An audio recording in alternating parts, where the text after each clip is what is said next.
Good morning, good afternoon, and good evening, and welcome to this week's episode of Maconomics. I'm your host, Ross Mack, and I'm here to try to help you get to the bag. We got a new caller calling. Talk to me, what you got?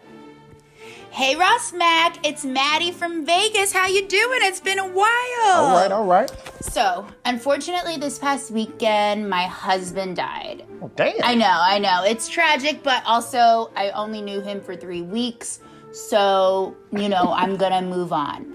But with that said, I want to start my real estate career. He did leave me 3 vacation homes. I know.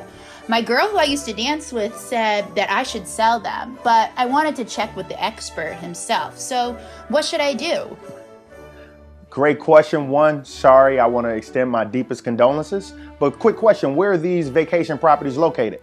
One's in Vegas and the other is in Fort Lauderdale.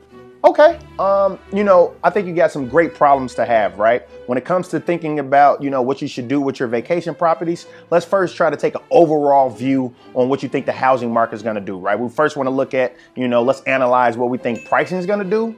Let's also take a look at what we think the overall vacation market is going to do. And then let's try to take an overall kind of consumer psychology approach and just really start thinking about what the new world is going to look like, right?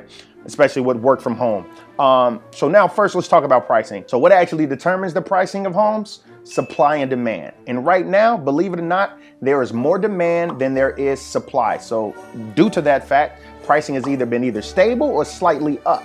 And I think the main driver of that is because of the CARES Act, which is allowing mortgage borrowers to forbear, aka not have to pay their mortgage on time. And due to the CARES Act, people have been able to do this for up to 180 days, can actually extend it even further than that. And so when you think about what pricing is going to do now versus what it might do in the next 6 to 8 months, pricing probably can change just due to the fact that, there probably are going to start being more foreclosures in the next several months. Now, the second part, let's actually look at the overall vacation market. You just had last week the Redfin CEO coming out saying, I believe the vacation market is going to be toast. The reason he believes that, because there's so much supply in the market owned by Airbnb owners, right? And because of that, they're probably going to start having to offload a lot of their rental properties and things of that sort, which could cause pricing to go down, right? Now, the last part, let's actually look at the overall psychology of the employees, right?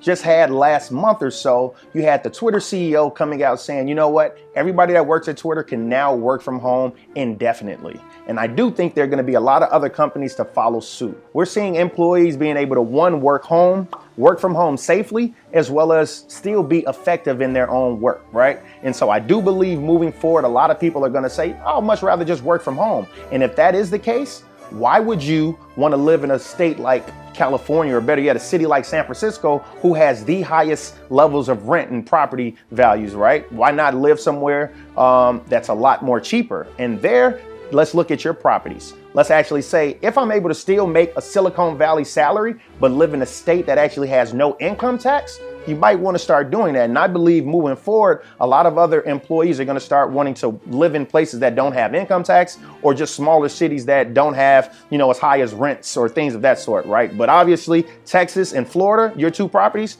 they have no income tax. So overall, my overall view on pricing, I do believe home prices are going to go down after the mortgage forbearance period ends. I do believe the overall, vacation market itself is probably going to be, a little slow and stagnant over the next several years, given the fact there's a lot of Airbnb supply in the market.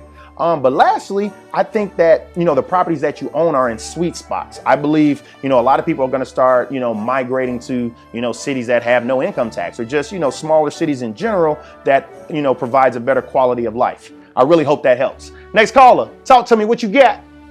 Quick disclaimer, this your boy Ross Mack. I'm just trying to elevate and educate. Damn sure ain't trying to play A. So if you lose somebody fucking around with me, it ain't my fault. It's your boy Ross Mack, and we on quarantine right now, so that means you ain't got nothing else to do. So go ahead, go listen to my new music off Maconomics 101.